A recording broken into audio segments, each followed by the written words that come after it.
In today's video, I am showing you how to use the little cleaning cloths that you can get off of Amazon to clean the dollar bill validators for your vending machine.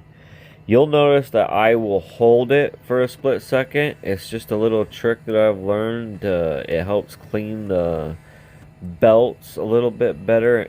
That's my opinion. It probably does nothing. I know it's probably hurting the dollar bill validator more than anything, but I feel like it helps.